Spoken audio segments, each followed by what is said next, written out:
Reka twizere ko mumeze neza cyane. Hagati aho tujye kugaruka ku nkuru. Ni inkuru ibabaje cyane. Ni inkuru idasanzwe. Nawe ngira ngo uri kubona iyi foto iri kugaragara kuri iyi sikirini. Ngira ngo niba ukoresha Facebook, Instagram, TikTok n'izindi mbuga zitandukanye ukoresha, wabonye aya mafoto y'uyu musore ari gucicikana. Ni inkuru ibabaje yongeye kubanyuriramo. Ngira ngo ku ruhande rumwe murabona umusore rwose wijigija, umusore ufatika ubyibushye wateruye ibyuma, ku ruhande rumwe mukabona ukundi kuntu yabaye. So uyu musore uri kumva inkuru ye wese ari gucika ururondogoro, cyane ko abantu bagiye batera amakomenti atandukanye cyane, yaba kuri izo mbuga zitandukanye za TikTok, Instagram, aho ayo mafoto hose nyine yabashije gukwirakwira y'uyu musore. Uyu musore rero ngo bimeze bite, byagenze gute kugira ngo tube tumubona ameze gutya kuri iyi foto, uruhande rumwe agaragara akimeze neza cyane, urundi akagaragara yarabaye nabi cyane. Ari byo bintu bikomeje kubabaza benshi cyane. Uyu musore ni umunyakenya, iwabo ni muri Kenya. Yakoraga akazi ko kogosha, ariko ibyamamare bivuze ko yabonaga amafaranga menshi cyane. Uyu musore yakundwaga n'abakobwa cyane, cyane ko muzi neza ko abakobwa bakunda abasore bateruye ibyuma.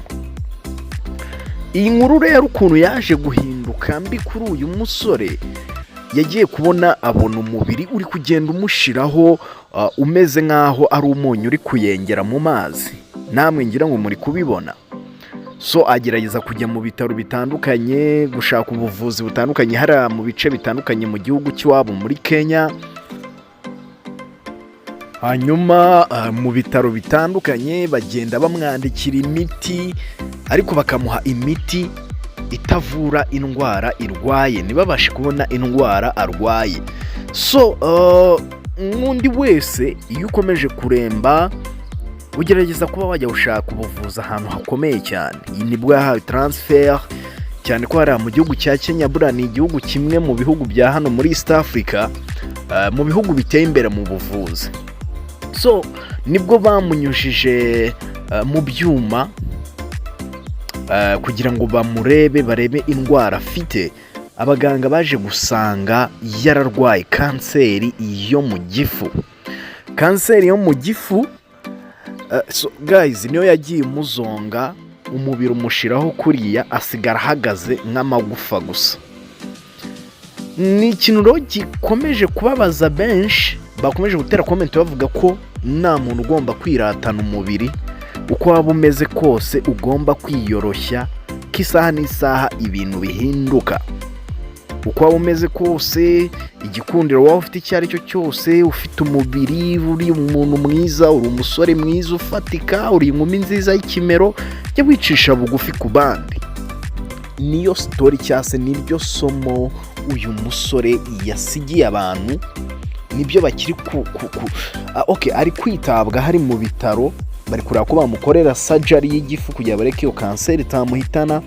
Gusa byabereye benshi isomo ko nawe ugomba kwiratana umubiri, ugomba guca bugufi ukabana n'uwo ari we wese udashingiye ku buranga bwe cyangwa se imiterere ye y'umubiri. So ni isomo rikomeye cyane,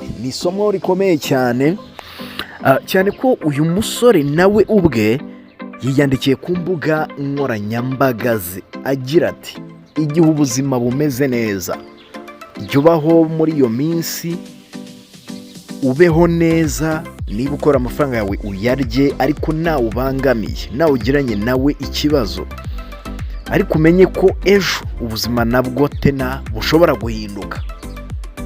So yakomeje kubabaza benshi, gusa turaza gukomeza kubaha update. Ari kwitabwaho mu bitaro, tuzamenya uko bizarangira. Gusa isomo rikomeye cyane nawe ugomba kwiratana umubiri ngo ameze neza, afite igihagararo kimeze neza, urabyibushye, uri umusore mwiza, uri umukobwa mwiza, igihe icyo ari cyo cyose umubiri uraguhinduka. So guys, ngayo nguko rero, turabashimiye ko mubana natwe kandi umusore mukomeze kumusengera cyane. Bye bye.